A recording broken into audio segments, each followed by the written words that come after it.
All right, so for those who don't know who I am, my name's Sawyer Klatt. I am an elite powerlifter, right? I hold 2 deadlift world records in the tested division, 242. I've deadlifted 848, which was the world record. I've done 860 pounds, and I've also pulled 900 pounds. So besides the deadlift, I've also squatted 750 pounds and benched 430 pounds. I do know a few things. Now, I'm not gonna say I'm the most smartest person in the room, but I do know a few things. Now, when it comes to my training, I want to let you guys know I am coached by a man under the name of Hamstring Poppy, aka Sean Noriega. He has a great team of powerlifters. So if you are looking for somebody to get powerlifted, they might have spots available. I'm not sure, but let's get into it.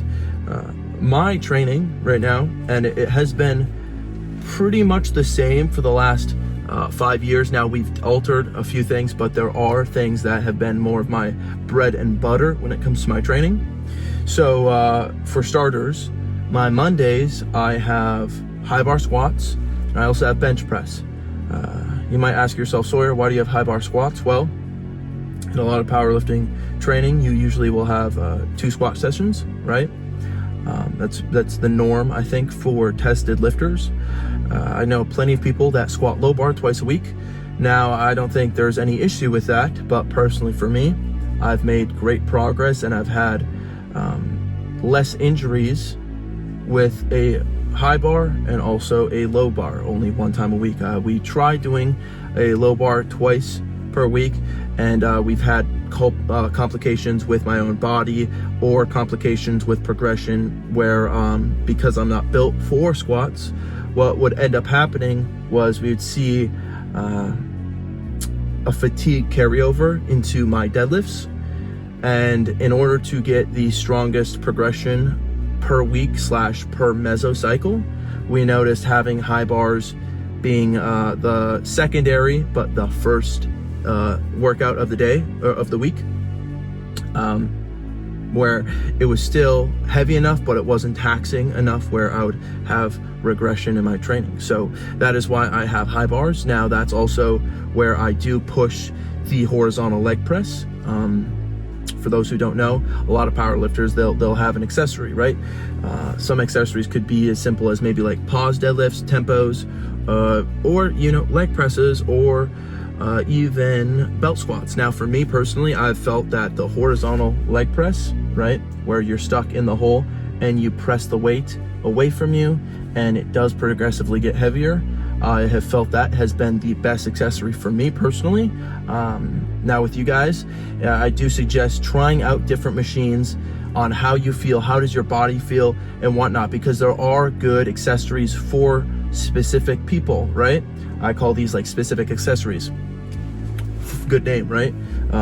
But there are carryovers to certain accessories that help with that main lift. Now, because of powerlifting, the goal is not only to hopefully get bigger in size, but the primary goal is to increase that 1 rep max. Now, for me, having that horizontal leg press has always been a staple in me and my training. I actually bought the machine because of how much I used it. Now, I think it's a great machine. I think it's great for people who need to be very, very strong coming out of the hole. I think it's a great machine for people who aren't genetically built for squats.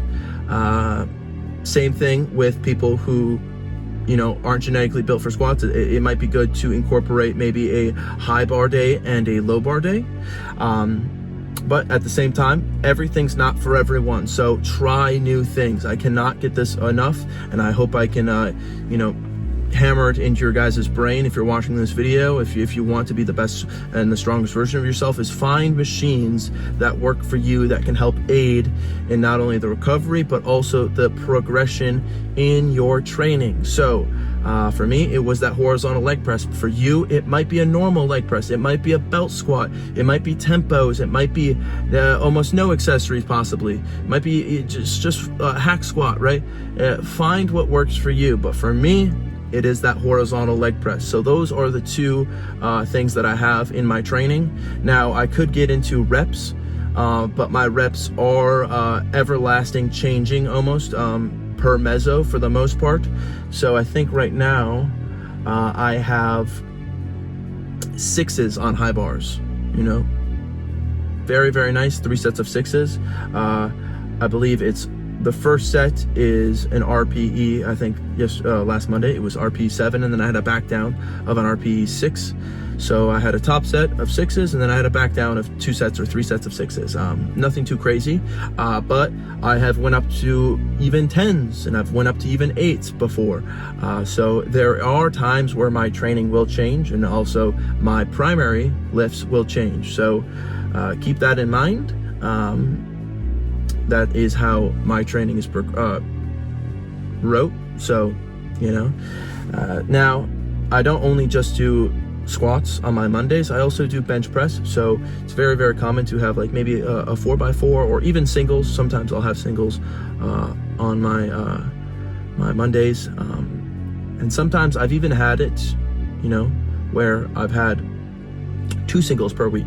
One a lighter one, and then obviously the second one being more of that primary factor of singles. It's just to fully execute. Now, we're not going anywhere between a full out max on these days. We are riding the wave of progression, which usually goes in 4-week blocks, which we call mesos.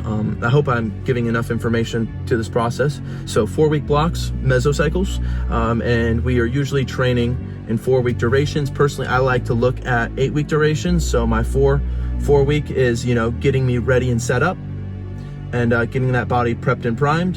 And then that next 4 weeks is all about recovery, execution. And then based on that 8-week, I really try to push myself to the absolute best. Now, I don't do any deloads typically with my coach. We might lower it down to an RP 6, but no real intense deloads.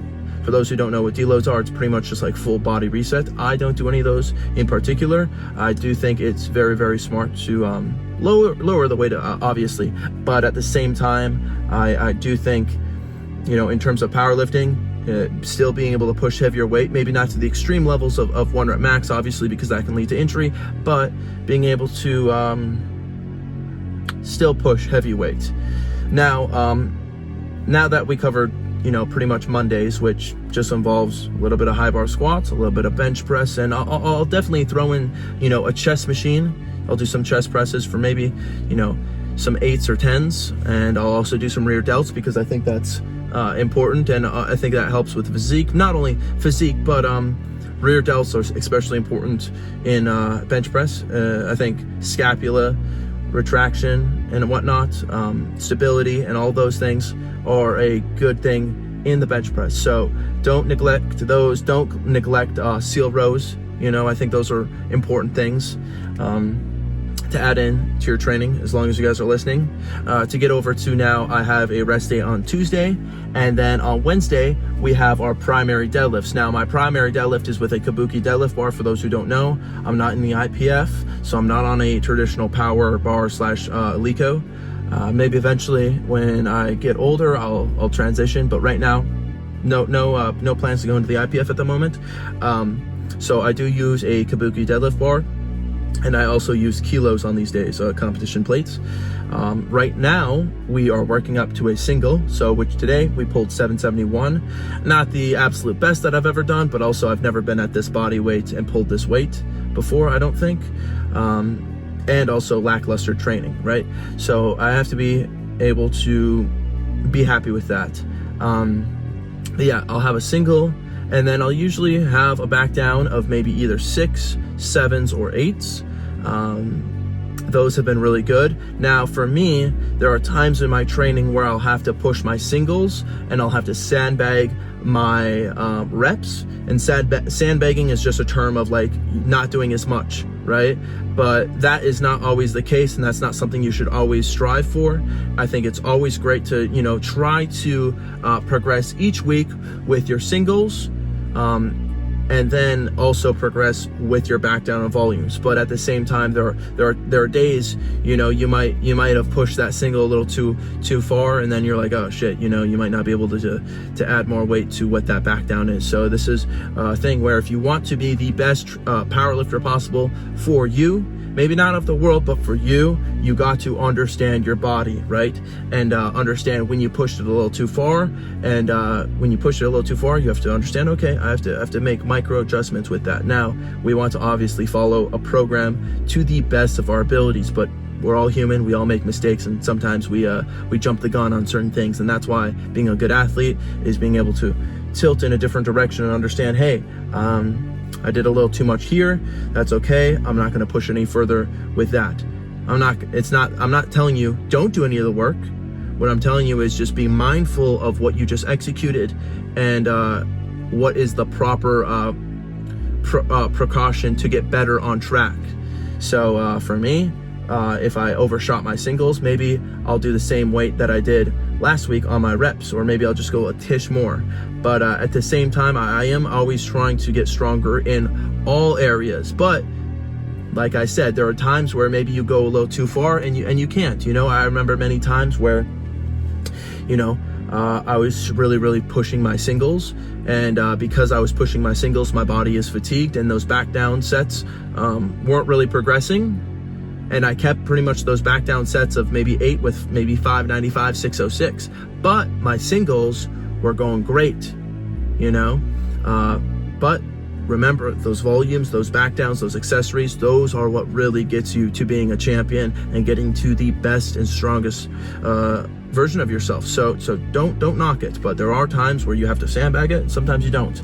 Now, after I've done my back downs, I'll obviously incorporate some kind of bench press also in there, but that's mostly a volume, right? So right now we're more of a volume phase where I just had 6s today. I have had it where I would have my singles on my deadlift days, and that's actually when I do prefer having my singles, just because I'm primed for those singles on deads, but also primed for those singles on bench press. But right now we don't have it at the moment. We just have 6s, which I have to be content with, and just it is what it is. Remember, okay, when you have a coach and they're writing your program, right? Not always is the program going to be tailored to what you exactly want. Sometimes it's not about what you want, it's about what you need. And that's things that I have to remind myself. And remember, I got to stop being a pussy. It's not about what I want, it's about what I need. And in the realm of wanting to become a champion and wanting to be better, you are going to have to do things that your body might not want, or maybe it's sometimes your mind will want to do things, right? They want to, I want to do 1 rep maxes, I want to do these accessories, right? But hey, no, you got to tell your mind, no, hey, I need to do some of these bullshit accessories that aren't actually bullshit. They're not bullshit. They are there to get you stronger, and you just have to suck it up and stop being a pussy, and you have to execute them in a proper fashion, not a half-ass fashion. So I'm looking at you right now. Your accessories, they mean a lot, okay? So after I've done my back downs on my bench, so I might have a single and then follow up with maybe a 4x4 or a 3x8, and this is all competition pause. I will go into some kind of, I have actually weighted dip program, but I've found out that weighted dips have been not the best for me personally. So I switched that to a chest machine, a plate loaded unilateral chest machine. And what I am doing in this unilateral chest machine is I am focusing so much, not only on progressing, right, obviously, but keeping my scaps tight, but being as most explosive as possible. I have found that having my accessories, not all accessories, but certain accessory movements being based on explosiveness has helped me, especially in the bench press. And that's usually the only one I do work on explosiveness is in the bench press. So maybe for a warm up, I'll use like a band, a thick band, and I'll go on the bench press, and I'm just like doing bench press, right, with the band around my hands, but I'm working on explosiveness and keeping those scap tights.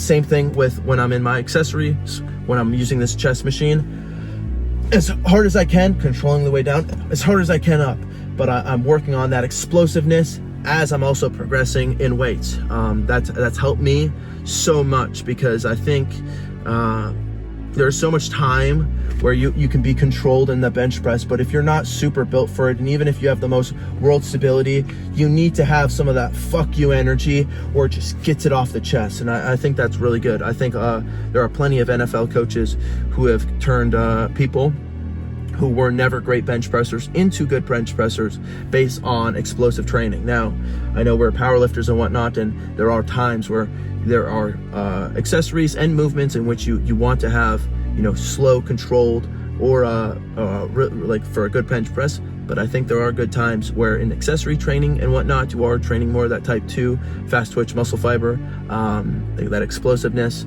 and whatnot. Now, that's my own personal philosophies. Now, my coach might disagree. I think my coach might agree and whatnot. I don't know. I haven't personally asked him, but this is my own thought process. So until this date of 2025, unless I change my mind, that's what I am under the impression of. So yeah, we'll do accessories like that. Now on Fridays, I usually I have a rest day on Thursdays. Fridays, I do have more of my bench press days. Might be a little more pec focused. I might change up my bench press. So instead of having my max grip pointer finger, instead of having it where, I'm doing it on my Mondays, I'm doing it on my Wednesdays, and doing it on my Fridays, right? I might switch it up. So personally, what I found is if I do max grip 3 times a week when I'm benching, because I do bench 3 times a week, I will develop issues either later in my training. Might not be my week 1 or my week 2, but maybe my week 6s or 7s or even 5s and whatnot, where I might have weird shoulder impingement, or my triceps are just lacking in the execution of lockout. So what I have found is having 1 or 2 closer in grip days and then 1 max grip day. And that can also vary depending on my body weight changing. So when I get heavier, maybe I can deal with 2 max grip days and 1 close grip days, or vice versa. It really depends on how my body's feeling and also how I'm feeling just in the bench press in the moment. But I do try to have a 1 on, 2 off type thing, whether that be 2 on comp grip, 1 on, 1 off close grip kind of thing, or vice versa. And I do recommend you guys trying it out when you are getting to that degree of benching more than 2 times a week, because I think it is a good tool, because in the same time you are working the bench press, but you're changing it just ever so slightly, and if you're not built for bench press, changing it ever so slightly can have a huge impact with your progression. I see so many of these videos where they're like, improve your bench press, and they're taking you away from a bench press. They maybe are throwing you on an incline or a decline, or maybe doing some weird bullshit movements. And I'm not saying that's necessarily bad, because there is a time and place for almost anything and any movement. But for somebody who is struggling to get their bench press up, sometimes just minor tweaks like that can yield the best results, especially in the bench press, which is very, very tricky, I think, for a lot of people. So yeah, that was my Friday. And then Saturday is right now, doubles on low bar squats. I've had it where those are my singles, my triples, my 4s, whatever, right? Because like we said, training mesos is ever so slightly changing to what our needs need to be. But right now for me, in this exact moment, it's doubles. So I'll hit a heavy double for my low bar squats, and then I will then go into some back downs, which right now are tempo 3s, I believe. Tempo 3s or 4s. And tempos are actually relatively new to my own training style, and they have been difficult for me. We might take them out depending on how this body is reacting. I think tempos are great personally for somebody who has been detrained and they need to get back to that movement pattern. I think they can also be great for people who have small injuries, because there is a sense of control, and also you have to lower the load of what you are normally capable of in a regular squat pattern, because you are doing a tempo. So like for me, I think my tempo is 4 seconds down and then 0 up and whatnot. I have had it where it was 4 seconds down, 2 seconds in the hole, then explode up. But right now it's just 4 seconds down, explode up and whatnot. And that's been good. But I will say it is tricky for me, not counting it and just understanding the movement pattern of going down. So instead of like being in your head going 1, 2, 3, 4, okay, up, it's just getting used to that rhythm of going down slow and then coming back up, and just, it's a fluid motion. And that's helped me and more, is understanding it's a fluid motion, and just practicing that tempo instead of just being in your head counting. Because as soon as you're in your head in lifting, you're not actually lifting, you're in your head. So be mindful of that, because like for me, as soon as I start thinking, I'm not lifting, I'm thinking, I need to be working out. If I'm there to lift something, if I have a 1 rep max or whatever that's in front of me, I'm not supposed to be thinking about it. My brain is supposed to be empty. I should not feel anything. I am not supposed to feel anything. I am executing it as if my body is so naturally ready to lift that weight. It is as fluent as walking, as fluent as speaking, as fluent as seeing. That is the way I look at it when I'm working out. It should be so, it is me, Many people ask me, like, Sawyer, like, do you ever get scared when you're squatting that heavy weight alone? And no, because if I do not feel the weight, I've never had it where I've never felt the weight, and I've never had it where I've never gotten that weight when I went under the bar, and it's like, I don't feel it. Whenever I've went under the weight and it's like on my back, or, unracking the bench press, or even like getting ready for the deadlift, if I don't feel it, I've always gotten it. And it's a weird way to describe something, because not a lot of people can get it, but some of you guys watching it might understand. You might understand that feeling where your body goes completely numb, and everything around you just disappears, and like it gets quiet. It's this weird feeling where like everything in life slows down, and the sound goes away, and it's literally just you and the bar. And there's like this special moment personally for me where I just have this sense of calmness, and I get to, all I have to do is lift this, and there's just this brief moment where like everything in my life goes away, and I just have this erupt feeling of like happiness. And then as soon as it's done, it's like, oh, I want it all out. All the anger, all the fucking shitty things in my life that has happened or is happening or anything comes out. And it's great. It's so fucking great. And it's just a feeling I'm forever chasing. That was a side talk. But back to the Saturday workout. Obviously doubles, then it goes into tempos, and then we go into pound plate deadlifts, right? And that's also been new, pound plate pause deadlifts, to be honest, and that is with a power bar. So I do think incorporating, if you are doing deadlift bar, right, incorporating a stiff bar 1 time a week is good. Personally for me, as when we did 2-time deadlift bars, it was throwing me off. It's throwing me off, and I might be an outlier when it comes to these training things, and you guys can try it out. But for me personally, having that high bar session really helps in not having my lower back taxed, right? Because I'm not built for squats. Squatting definitely taxes my body, taxes my central nervous system. But deadlifts, for example, doing kabuki deadlift bars, I can get away with a lot of things. But then a stiff bar helps my training with the carryover, because it's stiffer. It helps my deadlift bar with breaking it off the floor. Now with a deadlift bar, I'm really good at breaking it off the floor, and then I only have to work on locking it out. And most people with sumo especially is the hard part is breaking it off the floor. The locking the part out is easy. With conventional, it might be the opposite or whatnot. So for me, I'm training it in both different styles. I'm training it with the stiff bar, pausing it right when I break it off, then executing it. Kabuki deadlift bar, singles, reps, comp standard, all that. And it is a very hibernistic training almost for powerlifters.